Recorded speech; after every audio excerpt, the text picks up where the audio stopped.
Here, the Kevin Burns match with TJ Grant. I made a prediction for this. It was on the written commentary because obviously I didn't quite have. I didn't know it was coming up when I was actually doing the video predictions. Can't remember what I said on that. Apparently, TJ Grant won in the first round. DeMarcus Johnson versus Edgar Garcia. I did see this. You know, during the first round, DeMarcus didn't. You know, it was very fast-paced, and I don't think DeMarcus Johnson looked as brilliant as I expected. He got caught in several difficult positions. There was at least one point when he was nearly TKO'd, and there was at least one point when he was in some bizarre form of choke, which he managed to get out of. In the end, he got a triangle, and that was quite an interesting thing to see because you didn't see it coming. He was on the ground at that point in time, and Edgar Garcia was trying to do sort of ground and pound, but he wasn't quite in guard, and then he sort of slipped into guard, and before he knew it, he was in a triangle, and he did tap out almost straight away. Feel a little bit sorry for Edgar Garcia because I think that in terms of the match, he looked really, really good. He was pushing the pace, and he had Johnson in difficult situations throughout the first. Unfortunately, he sort of wasn't really paying attention, I think, at that last moment, and it cost him. So there we are. Rusimar Palhares versus Lucio Linhas. You know, I haven't seen that one. Round one, Sherdog scored it for Palhares, not surprising. Oh yes, it looks like Linares, it says here, jumped into a flying omoplata. Now, I'm not really au fait with that sort of move. Palhares managed to get a restart defending the submission, and he got a leg lock. It was actually a heel hook, apparently, and that sort of won him the match. Hendricks versus Ricardo Funch. Hendricks got the decision in the end on that one. Shane Nelson versus Matt Wiman. Now, I went for Shane Nelson on this. I went for him by decision. It did go all the way to decision, but Matt Wiman won it. Now, Alan Belcher versus Wilson Govia. I went for Govia on this, and actually he didn't look too bad. It was basically a slugfest. The whole thing was a slugfest. Right at the start, I think it was Alan Belcher who did extremely well, and you were under the impression that Govia was doing nothing but backing off. But as soon as Belcher started to get some momentum going, you had some replies from Wilson, and they seemed to do quite well. It seemed to be tit for tat. They seemed to be wobbling each other at various points. And then finally, I think Alan Belcher got the best of Wilson Govia. It was one of those things where if you sort of weren't concentrating, you probably missed the shot that sort of sent Wilson Govia down to the ground, and then it was finished off by ground and pound, sort of TKO, and that was how it went. I hear that one won Fight of the Night. It was extremely fast-paced, and the difference between that one and the DeMarcus Johnson one was that both characters were doing extremely well before the TKO. They were both sort of giving as good as they were getting, really. And I think in the other one, it was more a case of, DeMarcus Johnson, he just wasn't doing as well as Edgar Garcia until he won. Paul Buentello versus Stefan Struve. Again, I've seen this one, and I think it was the height and maybe possibly the speed that helped Stefan Struve here. He won by decision, I think it was. Yeah. And, he was wobbled several times, I think in the second or third. But basically, his height was... he was able to keep Buentello, quite a long distance away from him. And it was fought on the feet. Issue. I think at one point it went to the ground. Where was it? Was it the first or the second? Yes, it was the first. There we are.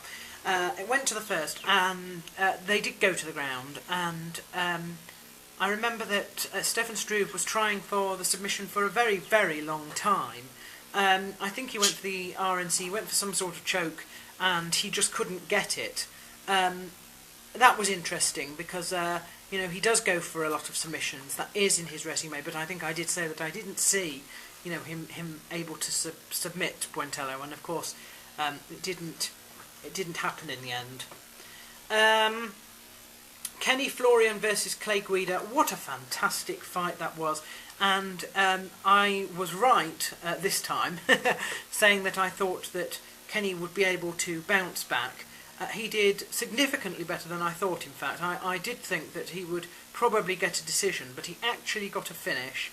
During the first round, he spent a lot of time sort of backing away. His striking was better, but he was sort of... it was a bit like a matador. He sort of seemed to be baiting Clay Guida, but not actually doing very much. He was sort of backing away all the time. And part of it, of course, is about octagon control. And I can't help thinking that he kind of deliberately, I think, for some reason, let Clay Guida sort of be the one who was pushing it forward. Anyway, in the second round, finally he struck. I think there was some shot that maybe he didn't quite mean it like that, but it just sent Guida to the ground. And the moment that happened, it was like sort of Guida had fallen into an ant's nest. It was horrible. He was already sort of bleeding all over the place, having been cut, and before he knew it, Florian had just sort of jumped on him and straight into the RNC, and he actually got the tap out. So that was absolutely fantastic. That lived up to what I thought it would be. And again, this card, at least from what I've seen, has been extremely good. John Fitch versus Mike Pierce. Not a lot on the ground, but Fitch was still controlling Mike, and he was doing it by holding him somehow, whether it was in the clinch or whether it was against the fence or something like that. He was, again, unable to finish. I said I thought it would be a John Fitch decision win, and that's exactly what it was, although I have to say there was a second, I think he, right at the very end, in the last minute of the third round, he just decided, why not, since I've got the decision victory, why not just stand and, have a little bit of a fisticuff, so to speak, slug it out with Mike Pierce. Nearly cost him. It was remarkable because they were both started boxing, and Mike Pierce got, a lot further. Started to wobble Fitch a little bit, and you just had that sort of thought that, oh, wouldn't it be a terrible shame if he knocked him out or something like that. He didn't, but it was the last 30 seconds of that round wasn't. Fitch shouldn't have really done that, I don't think. So there we are. Frank Mir versus Chait Congo. I wanted Congo to win, but you can't say that that Mir wasn't looking good in that match. As soon as it sort of went to the ground, it was just a guillotine, and that was it, really. I think even Congo went to sleep, in fact. Not a lot to say about the championship match. Diego Sanchez showed a lot of heart and went maybe a round or two more than I thought he would. The bout was called eventually because of a cut, but all the way through, they'd been on their feet, and basically Penn had just won, with boxing every single round.